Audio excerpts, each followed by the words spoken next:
Mengikut tradisi, pau adalah makanan kegemaran masyarakat Cina. Kini menu ini telah menjadi kesukaan pelbagai kaum di Malaysia. Terima kasih. Datang lagi. Terima kasih. Saya beli ya. Okey. Malah inti yang asalnya hanya terdiri daripada beberapa perisa seperti kaya dan kacang merah telah divariasikan mengikut peredaran zaman. RM2 bang. Jangan ini bolong ni. Antara pengusaha di Selangor yang menyajikan kepelbagaian perisa kuih ini adalah gerai Pau Pak Ngah yang menjadi rebutan orang ramai. Saya tak pernah lagi jumpa yang ada flavor unicorn, carbonara, bolognese, rendang tu semua. Sebab kalau macam pau kaya ke kacang ke tu kan kita selalu jumpa kan. Kalau yang ni saya baru first time jumpa. Warna intinya yang unik dan sukar didapati di kebanyakan gerai lain membuatkan ia menjadi buruan pecinta makanan. Walaupun hanya dijual di kaki lima, sajiannya setanding dengan restoran 5 bintang. Saya dah datang dalam 5-6 kali juga untuk makan kat sini. Semua yang datang tu pau yang wajib saya beli pau unicorn. Apa yang menariknya pau dekat sini, dia tak membosankan lah. Flavor pau unicorn ni kat sini je ada. Memang saya tahu banyak cawangan, tapi saya pilih kat sini sebab rumah saya berdekatan dekat sini. Jadinya saya boleh rasa pau yang berperisa jagung tu lah. Dia sangat luar biasa lah, maksudnya rare lah untuk ada dekat kedai-kedai pau. Tarikan utama di sini adalah inti eksklusif seperti bolognese daging berkeju, carbonara dan pau pop unicorn yang berintikan jagung custard.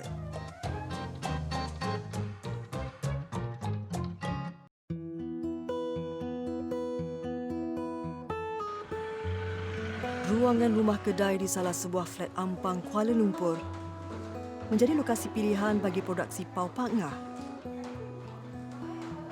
Saban hari, di sinilah ribuan biji pau akan dihasilkan bagi memenuhi permintaan pelanggan. Perusahaan ini telah beroperasi sejak 1980-an dan kini diuruskan oleh Nur Afifah Roslan dan abangnya Muhammad Afiq Roslan sejak tahun 2018. Menjadi generasi ketiga dalam keluarga yang mengusahakan perniagaan pau, pengalaman menyaksikan ibu bapa berhempas pulas menyara keluarga hanya dengan menjual pau di jalanan sejak kecil, mendorong Afifah dan abangnya untuk mengambil alih dan memajukan perniagaan ini.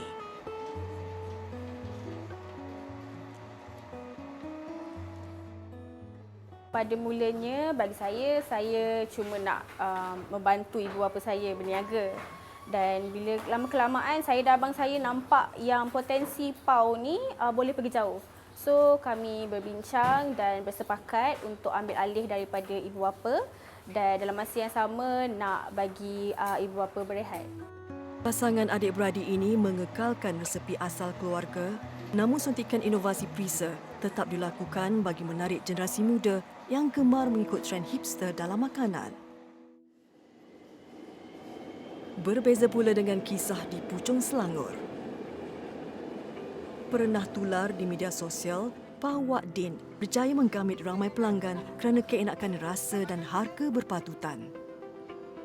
Saiz yang besar dan harganya sekitar RM1.50 ke RM2 bergantung kepada jenis perisa menjadi daya penarik kepada pengunjung.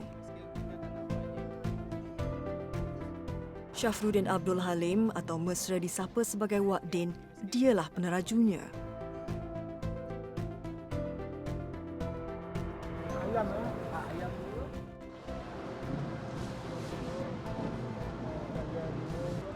Kalau macam saya sendiri memang saya suka cuba makanan yang baru dan sedap lah. Dan daripada kita tengok komen tu semua yang macam puji pau cik ni macam dia buat sendiri.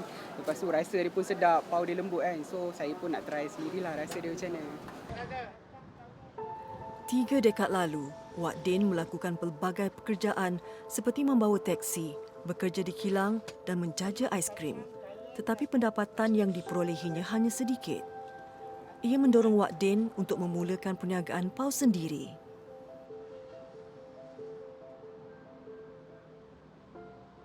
Mula berniaga pau Dulu saya berniaga pau dengan orang makan komisen 20% saja. Habis orang rumah saya kata sampai bila mau macam ini. Tekad yang tinggi, minat yang mendalam. Tiada jalan lain. Dia uli sendiri, dia buat sendiri sedikit demi sedikit. Lama-lama ada perkembangan. Wak Din bersyukur kerana perniagaannya disokong dan dibantu oleh isteri dan anak-anaknya. Telah mendirikan rumah tangga selama 24 tahun, Elvidani Darwis menjadi tulang belakang Wak Din dalam banyak perkara, termasuk perniagaan pau ini. Wanita berusia 44 tahun ini lebih gemar menghasilkan semua inti pau dengan air tangan sendiri berbanding memborong inti sejuk beku yang sedia dimasak. Ini bagi mengekalkan kualiti rasa yang dihasilkannya. Pada setiap hari Khamis yang juga hari cuti perniagaan Wak Din, digunakan untuk menyediakan stok inti kacang merah dalam kuantiti yang banyak dan akan disejuk bekukan. Dulu saya bekerja dengan orang makan komisen. Sebetulnya sejarah hidup saya. Habis itu kemauan perempuan saya tinggi. Dia belajar hari-hari. Lebih daripada 1 tahun. Tiap-tiap hari dibagi orang. Karena semangat yang tinggi. Dia belajar sedikit, belajar sedikit, belajar sedikit. Kami tidak mempunyai modal. Hanya mempunyai semangat dan hati yang kental. Habis perempuan saya semangat dia cukup tinggi. Dia buat kacang sendiri. Sampai kuali itu bocor. Saya datang dari balik berniaga dengan orang. Saya kata, awak jangan pantang semangat. Perang dulu baru mundur, coba dulu baru tahu.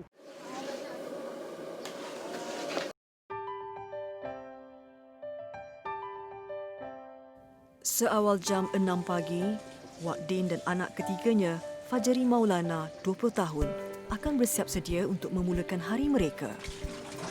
Bagai kais pagi makan pagi, kais petang makan petang. Erti penat tiada dalam kamus hidup bapa kepada 5 cahaya mata ini. Baginya, kegigihan mencari rezeki untuk anak-anak adalah amanah yang harus dipikul tanpa merungut. Selagi ayat di kandung badan, saya akan berusaha untuk membesarkan anak-anak saya dengan rezeki yang halal, yang asli keringat. Kita berniaga ni, maju mundur atas kita. Kita jangan suka sekejap minta tolong ini, sekejap minta tolong itu. Itu kita tak akan maju sebab kita suka menunggu-nunggu.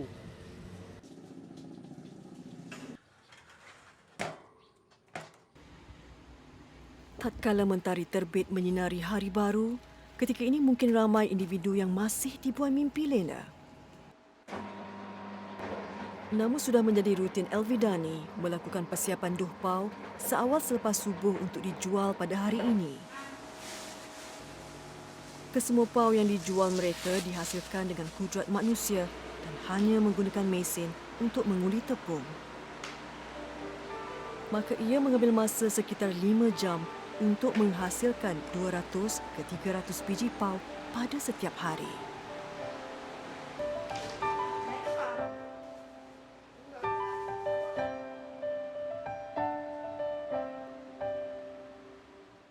Awal-awal tu dia takut nak try, so dia ambil satu dulu. So bila dia dah try tu, dia datang balik, dia cakap yang dia tak sangka pau ni boleh makan ada inti lain selain daripada kari. Dulu ingat kari tu paling the best lah, dia ingat kari and sambal bilis. So bila dia dah rasa, dia keep on repeating.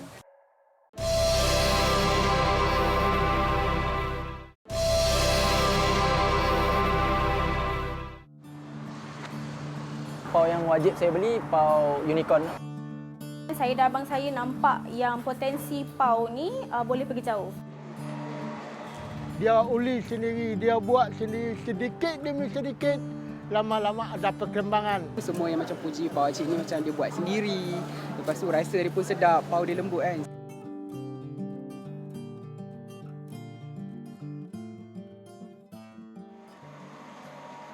Kilang produksi pau Pak Ngah, Ampang, Kuala Lumpur. Pekerja di sini bekerja 8 jam sehari dan 5 hari seminggu bagi menyediakan stok pau berterusan untuk pengedar. Berpegang pada prinsip tiada yang mustahil, Afifah dan abangnya tekad memberi kelainan dan nafas baharu kepada resepi ibu bapa mereka. Antara menu yang mendapat perhatian penggemar pau adalah Pop Unicorn. Berwarna pelangi dan berintikan jagung menjadi faktor ia diburu oleh pencinta makanan. Menu ini cetusan idea Afifah dan abangnya yang mengambil masa selama 2 bulan proses percubaan sebelum ia dikeluarkan ke pasaran tempatan. Flavor yang unik kita orang adalah pau Pop Unicorn. Itu flavor terbaru kita lah. Flavor tu kita orang dapat idea daripada unicorn tu sendiri. So sebab sekarang macam trending semua benda unicorn kan. So macam kita cakap why not kita try buat something yang berunsurkan unicorn juga. And then kita try and error and kita dapatlah pau Pop Unicorn tu, which is dekat luar dia colour rainbow and dalam dia inti jagung. Corn tu based on unicorn tu sendiri. Sekali pandang, ia seolah-olah duh permainan yang mempunyai pelbagai warna yang menarik. Namun, ia adalah tepung berwarna yang boleh dimakan. Pau Pop Unicorn dengan warna-warni yang menarik ini juga adalah antara yang paling sukar untuk diproduksikan. Ia memerlukan proses yang rumit dan tempoh yang diambil untuk menyiapkan produk ini agak lama berbanding pau yang lain. Jika tidak dipecahkan ruyung, manakan dapat sagunya? Tanpa usaha, tiada hasilnya. Mengenangkan memori pahit manis berniaga pau di jalanan bersama keluarga ketika masih remaja, Afifah dan abangnya tekad untuk mengangkat nama pau ibu bapanya ke tempat yang lebih tinggi. Namun, mereka berbangga kerana nama Pau Pak Ngah sudah banyak meniti di bibir masyarakat di sekitar Lembah Kelang. Kita orang memang kena tolong mak dengan ayah. Balik sekolah memang wajib. Adik-beradik balik sekolah petang-petang tu tak boleh nak ada aktiviti koko ke sukan ke apa. Memang kena tolong parents niaga. Dan masa tu kita pakai payung lagi, tak ada kanopi. Payung yang pacak tu. And masa tu hujan lebat and ribut. Angin kencang and masa tu saya punya payung tu memang dah terbalik dengan saya punya barang-barang berniaga semua sebab angin semua terbalik dan masa tu habis saya punya kertas-kertas study SPM semua memang hancur dah kena hujan. Setelah 4 warna doh diadun bersama, ia akan menghasilkan campuran warna dan corak yang unik dan menarik perhatian mata yang memandang. Inti jagung dengan campuran custard akan diletakkan di tengah-tengah doh dan akan dibungkus. Bagi memastikan semua bentuk pau adalah sama dan bungkusan yang kemas, cara membungkus pau di sini juga mempunyai teknik tertentu. Walau sudah mempelbagaikan rasa pau, teknik mengukus secara tradisional masih diamalkan. Ancak pau yang diperbuat daripada buluh dikatakan akan memberi tekstur yang lebih lembut.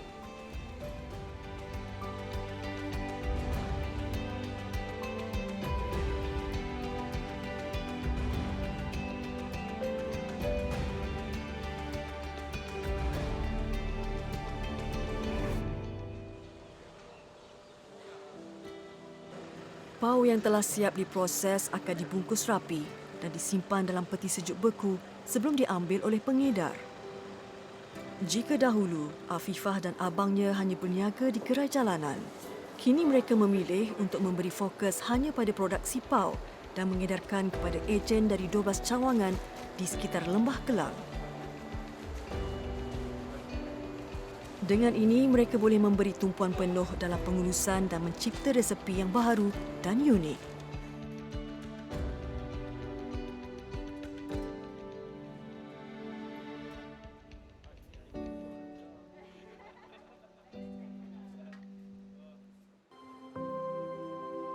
Taman Tun Dr. Ismail, Damansara, Selangor. Muhammad Ihsan Syahid antara individu yang tertarik untuk menjadi pengedar Pau Pak Ngah kerana keunikan menunya. Dia juga yakin perniagaan ini akan membawa keuntungan kerana nama Pau Pak Ngah sudah terkenal di kalangan masyarakat tempatan. Dulu dulu pernah ada seorang customer, dia seorang pakcik, dia pernah datang, dia nak rasa yang kari. Kita sebagai ejen kan, kita akan recommend yang the best lah. So saya recommendkan yang cheesy beef bolognese ni. So bila dia awal-awal tu dia takut nak try. So dia ambil satu dulu. So bila dia dah try tu, dia datang balik, dia cakap yang dia tak sangka pau ni boleh makan ada inti lain selain daripada kari. Dulu ingat kari tu paling the best lah, dia ingat kari and sambal bilis. So bila dia dah rasa, dia keep on repeating kita punya pau lah.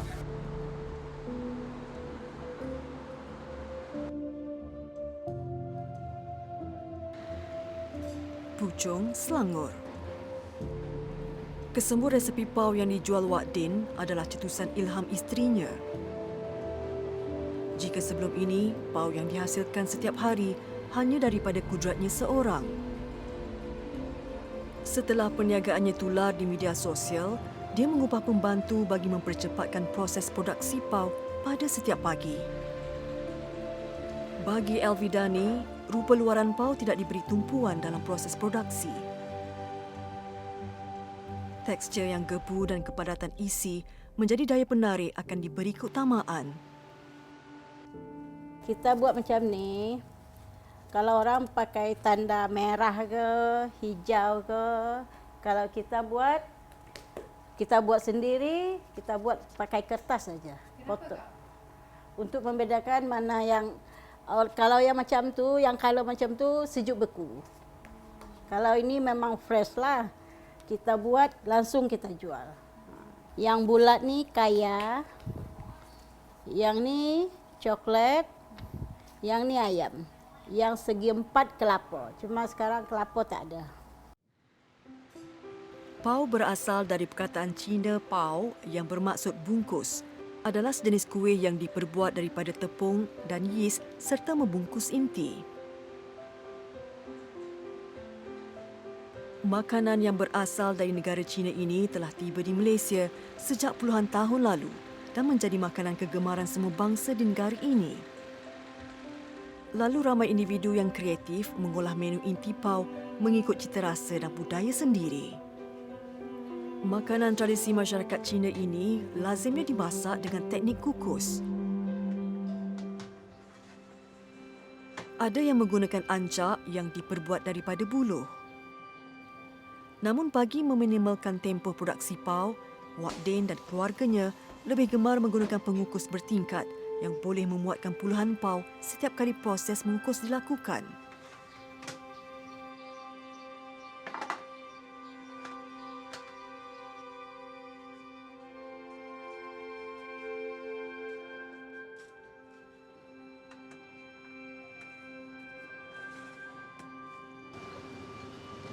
Inilah kitaran hidup Wak Din sejak 2 dekad lalu. Motor roda 3 ini menjadi saksi penat lelah Wak Din dan keluarganya mencari sesuap nasi. Lelaki keturunan Minang ini percaya rezeki itu ketentuan ilahi. Jika bersabar, lambat laun kejayaan pasti akan kunjung tiba. Kalau nasib elok, rezeki cepat, pukul 6 pun sudah habis. Kalau masa angin tak elok, namanya kita berniaga nak pasang naik, pasang turun. Sampai pukul 12 malam pun ada.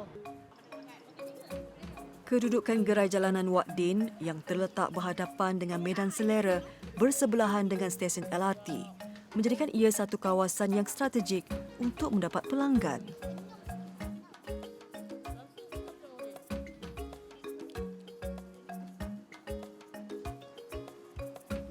Saya hari ini makan pau coklat. Rasa dia macam mana? Lembut, sedap dan berlemak.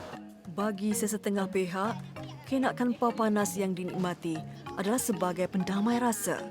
Namun untuk setengah individu, kuih ini sebagai punca rezeki mereka. Walaupun hasil jualan Wak Din tidak mencecah angka yang besar, ia sudah memadai buatnya sekeluarga.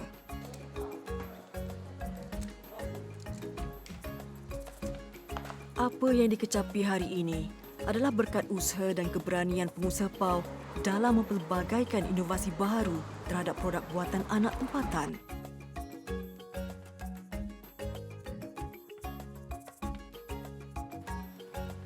Di saat ramai yang masih diulit lena, mereka bangkit memerah segala keringat demi sesuap rezeki.